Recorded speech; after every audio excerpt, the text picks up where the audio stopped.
Bom, vamos aproveitar o final de ano e a falta um pouco de atividades políticas aí para analisar o assunto mais importante dos últimos 2 meses, que é o escândalo da Petrobras, de um ponto de vista de método. Né? Eu acho que algumas questões do escândalo da Petrobras que a gente precisa deixar bem esclarecido. Nós temos falado disso, mas vamos procurar aprofundar algumas coisas. Bom, o primeiro fato, que eu acho que nesse momento já é incontroverso, é que o escândalo da Petrobras é uma manobra política feita com objetivos políticos determinados. Tá?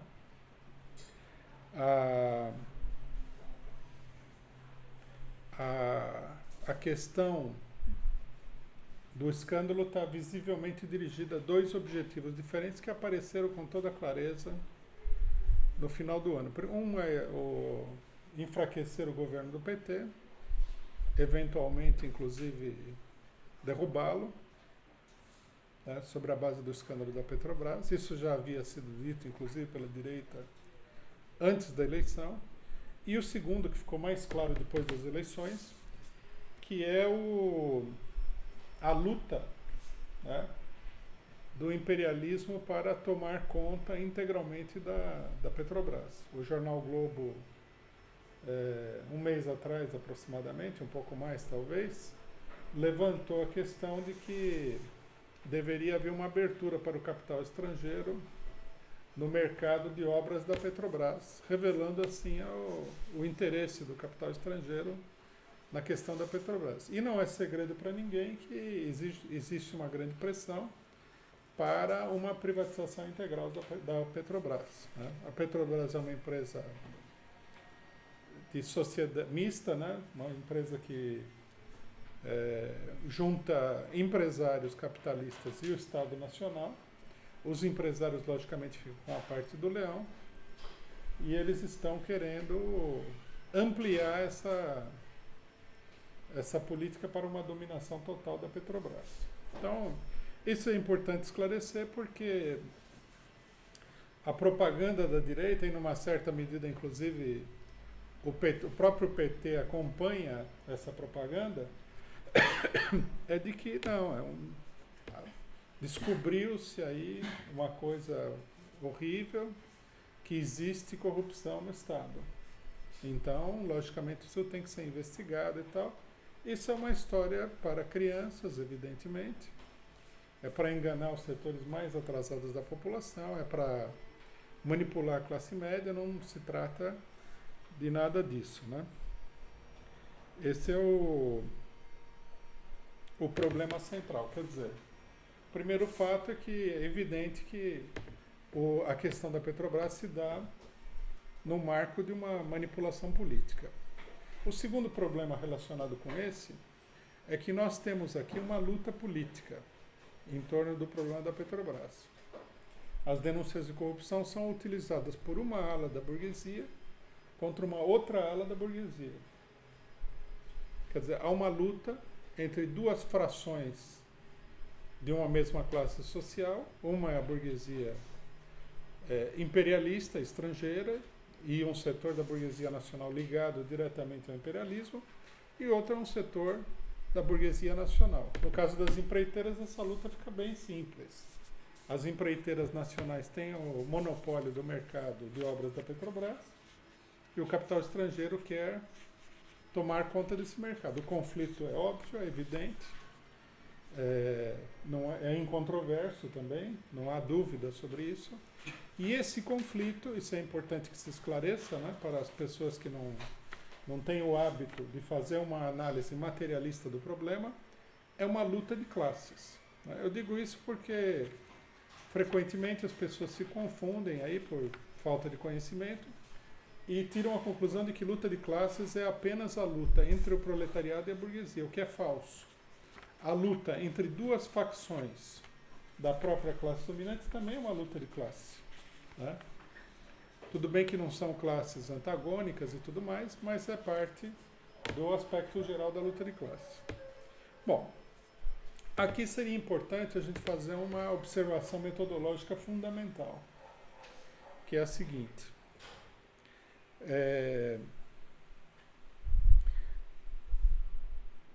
Segundo o trotskismo, né, a forma política em que aparece a luta tem que ser colocada subordinada ao conteúdo social dessa luta, quer dizer, ao conteúdo de classe da luta, né?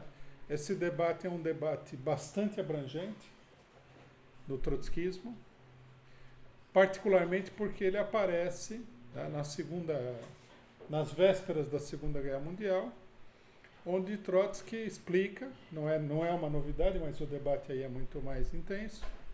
Trotsky explica que não se trata de uma luta da democracia contra o fascismo, que são abstrações, né? A Segunda Guerra Mundial, a luta, por exemplo, entre Alemanha e França e Inglaterra, Estados Unidos, não é uma luta entre a democracia e o fascismo, né? Isso são apenas formas políticas, portanto são coisas secundárias, mas é uma luta entre dois imperialismos rivais. Quer dizer, duas facções do imperialismo. E nesse sentido, se a classe trabalhadora à esquerda toma posição pela democracia contra o fascismo, eles não estão servindo nenhuma democracia, nem lutando contra o fascismo, eles estão apenas apoiando o lado imperialista, nesse caso, mais forte contra o lado imperialista mais fraco. Essa é a realidade. Mais ou menos na mesma época, né, o próprio Trotsky assinalou que,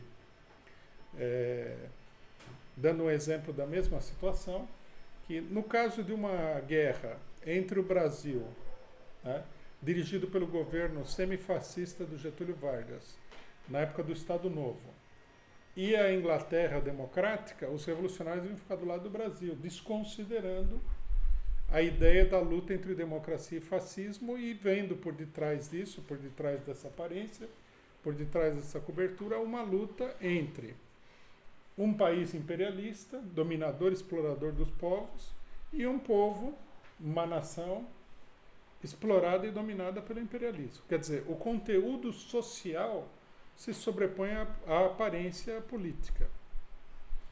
Por exemplo, outra questão também fundamental, né, que apareceu, já faz parte da nossa experiência política mais recente, é a invasão norte-americana do Iraque, que foi feita com a ideia de que no Iraque havia uma ditadura sanguinária, terrível,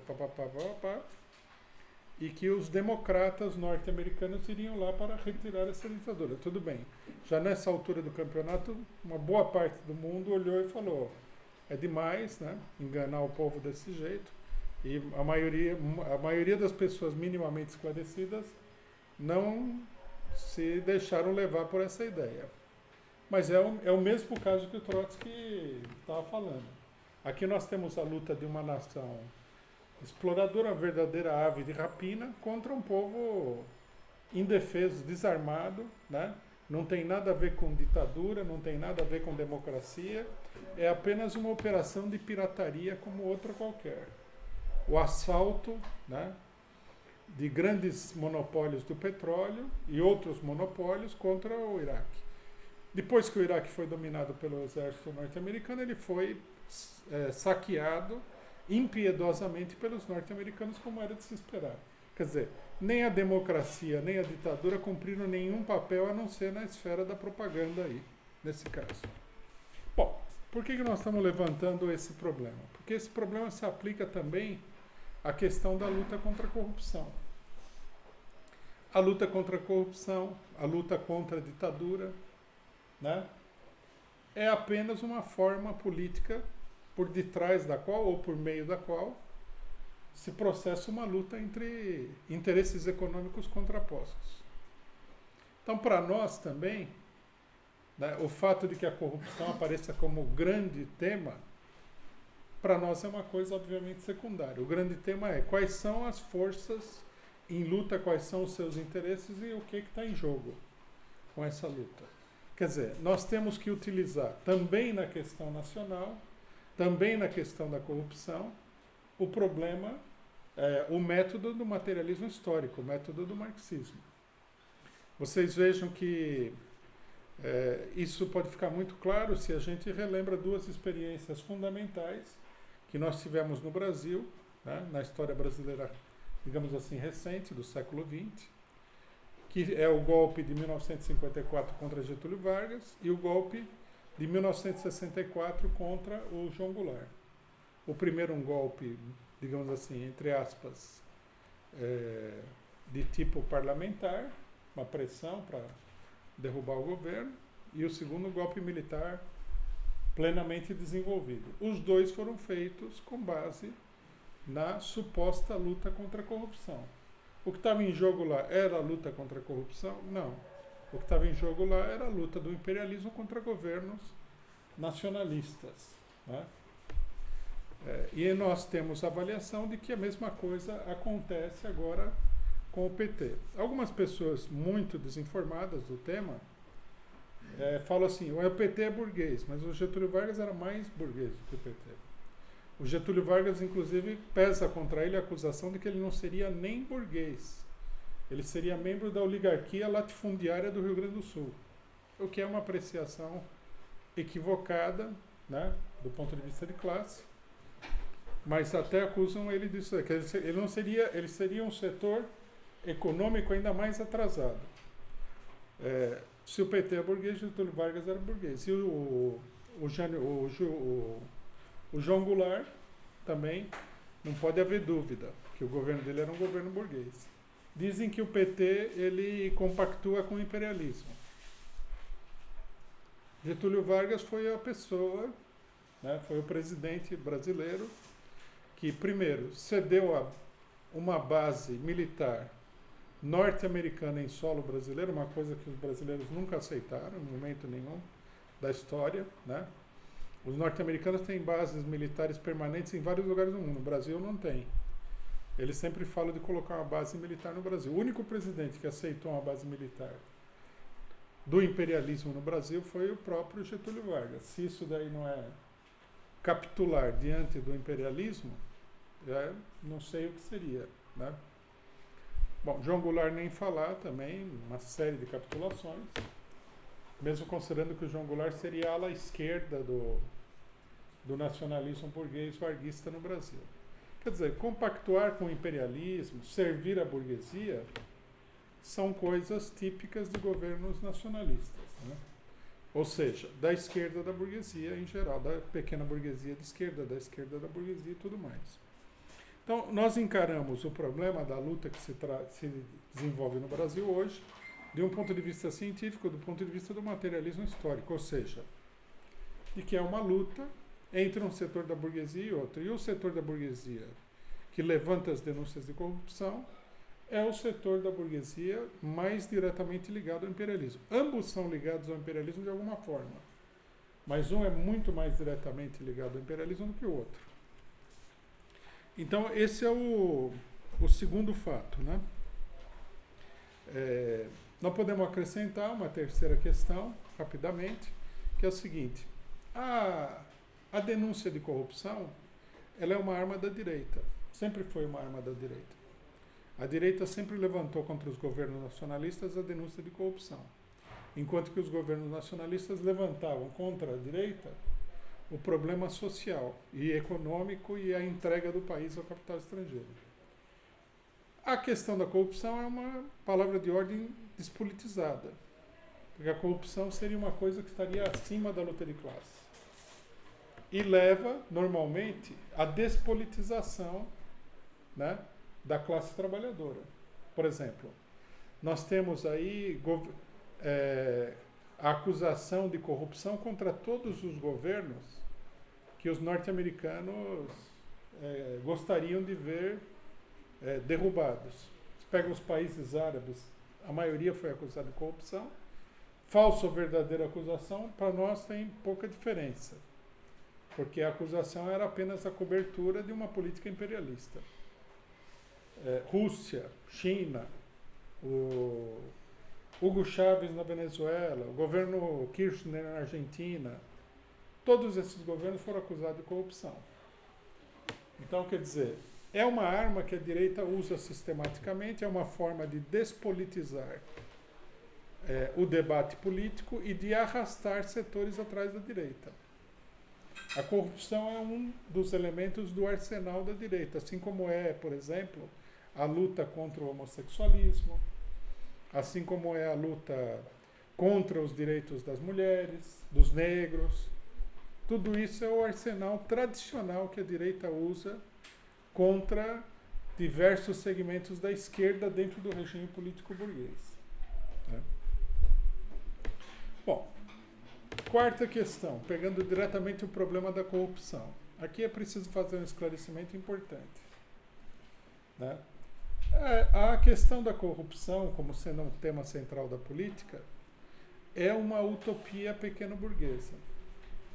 A pequena burguesia, que é uma classe social sem um programa definido, principalmente pela sua ala esquerda, né, a esquerda pequena burguesa, ou a pequena burguesia de esquerda, ela prega a regeneração moral e democrática do Estado burguês.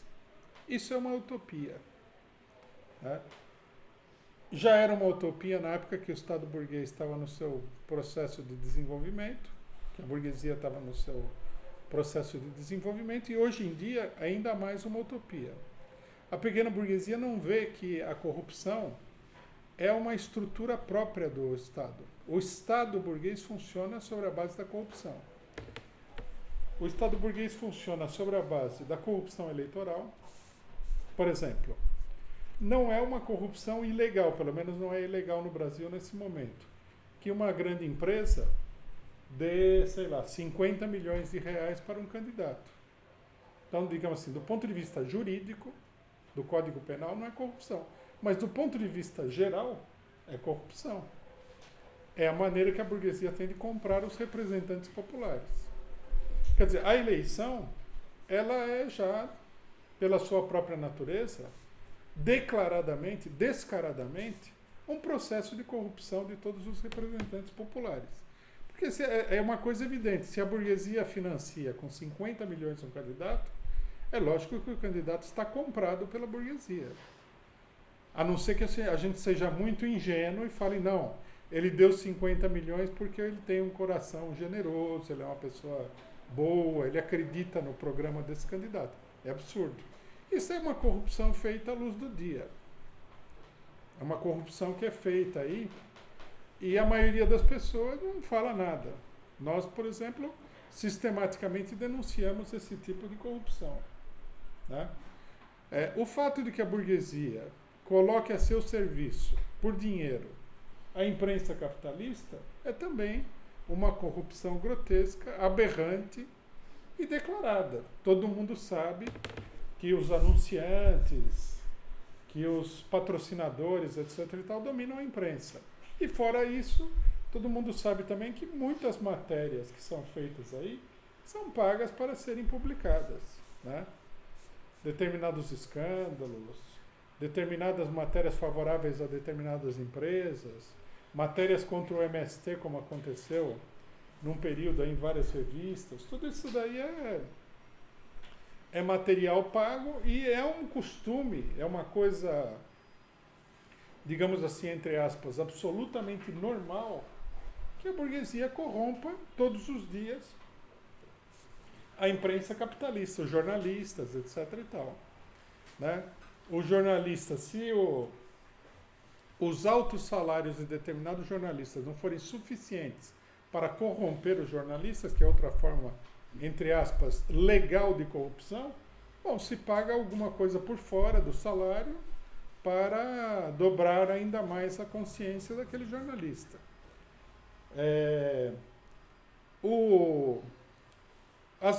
Os parlamentares corrompem a consciência do eleitorado. Na época da eleição, eles também utilizam uma quantidade gigantesca de dinheiro para corromper o eleitorado. Às vezes corrompem mais diretamente, prestando favores, etc. e tal.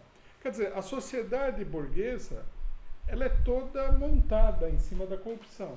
Os capitalistas compram os parlamentares para aprovar leis que sejam favoráveis a ele, compram a imprensa, né? A polícia é sempre absolutamente corrupta. Então, o pequeno burguês, ele vê uma coisa que faz parte da essência do Estado capitalista, faz parte da essência do capitalismo como se fosse uma anomalia. E por isso, por essa por essa incompreensão profunda do caráter do Estado, ele acha que é possível ir lá investigar a corrupção e acabar com a corrupção dentro do Estado. Isso aí é uma total utopia pequena burguesa e uma utopia muito reacionária. Porque quando você faz essa pregação de que você vai combater a corrupção, a mesma coisa vale para a ideia de combater o crime, etc. e tal, o que você está fazendo é alimentar as ilusões dos trabalhadores e do povo na natureza do Estado capitalista. Você está dizendo, esse Estado aí, ele não está perdido. Ele não é uma coisa que não serve para os trabalhadores de jeito nenhum. Não é que ele tenha que ser destruído. Ele pode ser consertado, ele pode ser reformado. Né?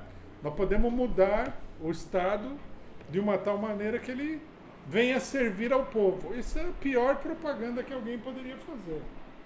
Uma coisa é você lutar por uma lei que tenha um caráter concreto, por exemplo, liberdade de expressão, direito de greve, alguma coisa assim, que tenha um caráter concreto na situação. Outra coisa é você alimentar ilusões em coisas que nunca poderão acontecer, como é o caso do combate à corrupção.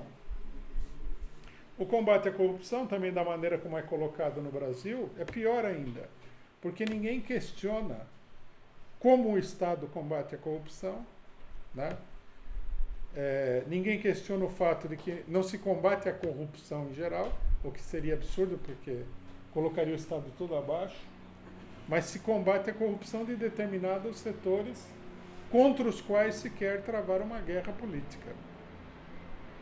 E mais ainda, o tal combate contra a corrupção, as investigações com grande alarido na imprensa, elas são levadas adiante por órgãos de polícia cuja idoneidade só uma pessoa muito ingênua poderia acreditar.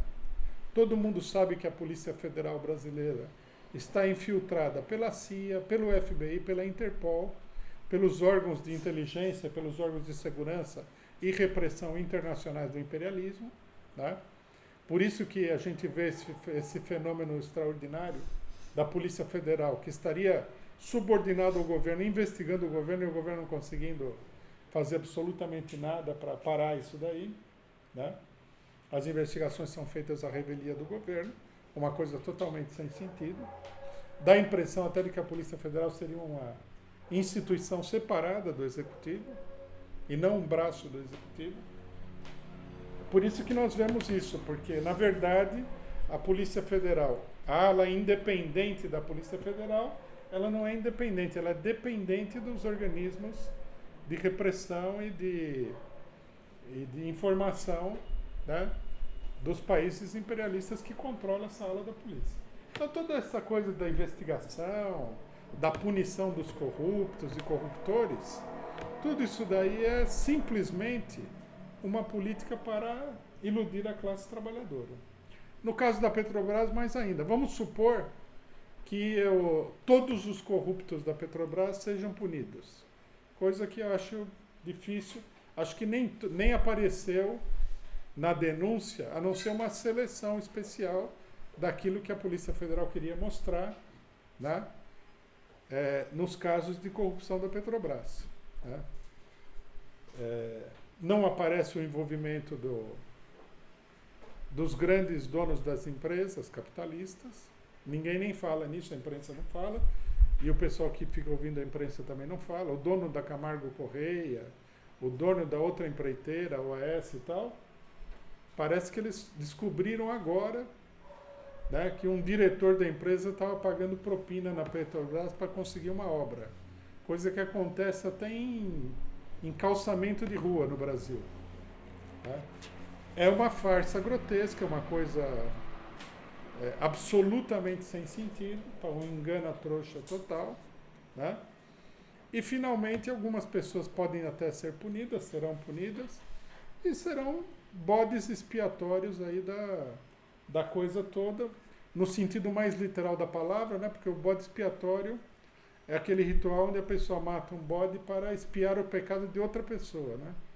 Então, quer dizer, alguém vai ser sacrificado para limpar a ficha de outras pessoas. O diretor de operações da OAS, sei lá que diretor, vai ser sacrificado, mas a OAS, enquanto instituição, o presidente da OAS não vai ser jamais atingido por toda essa coisa de corrupção. Então, nisso consiste, né, a utopia pequeno-burguesa que se transforma numa manipulação política total. Isso sem falar numa coisa, né, que a gente precisa acrescentar aqui, que é o seguinte: as pessoas acreditam que tudo que aparece na imprensa sobre as investigações é verdade. Isso aí está muito longe de ser fato, né? Você mal consegue saber, tanto pela investigação como pela imprensa, o que é verdade e o que não é verdade, né?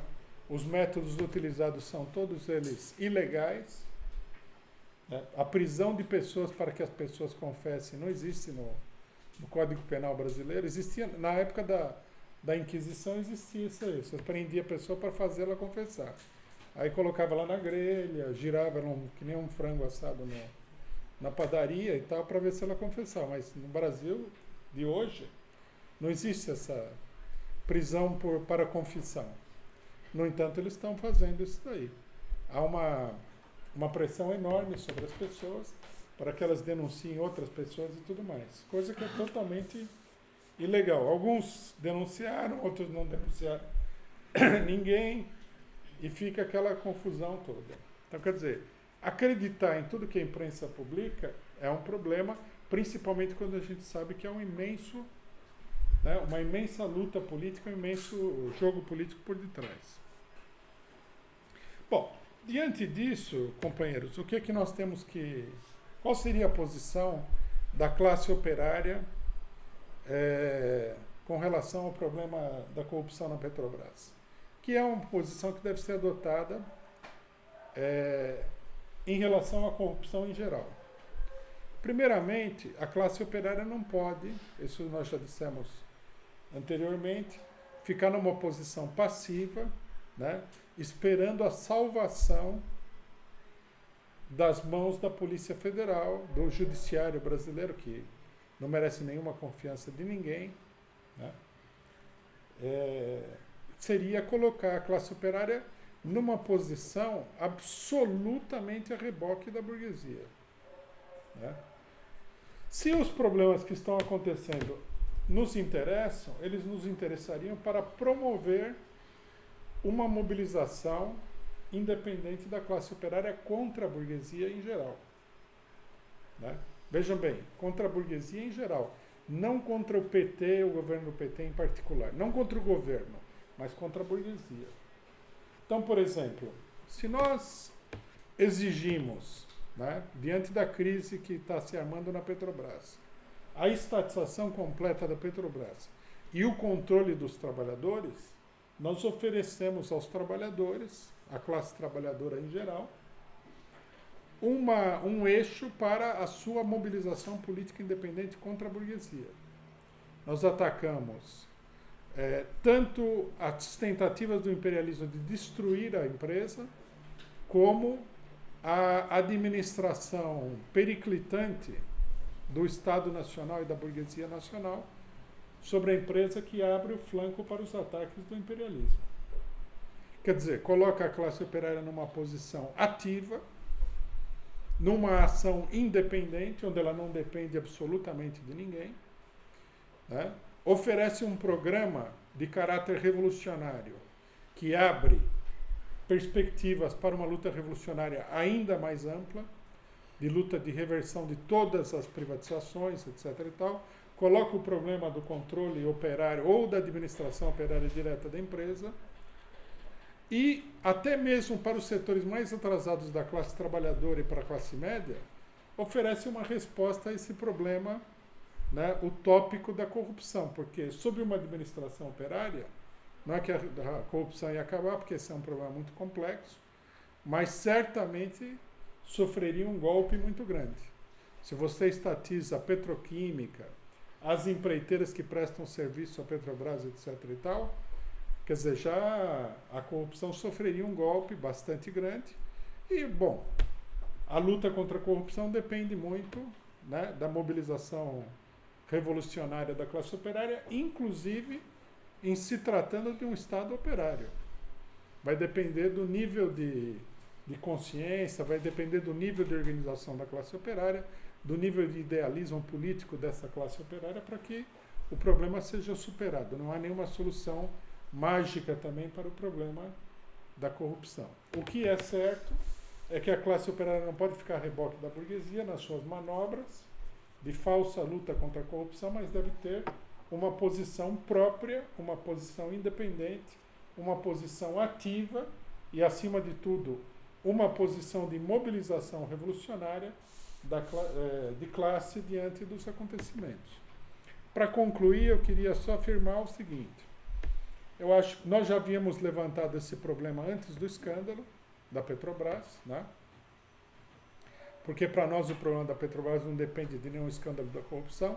Obviamente que a gente tinha uma noção muito clara de que a Petrobras estava dominada pela corrupção, como estão dominadas todas as empresas estatais e como estão dominadas também todas as empresas privadas.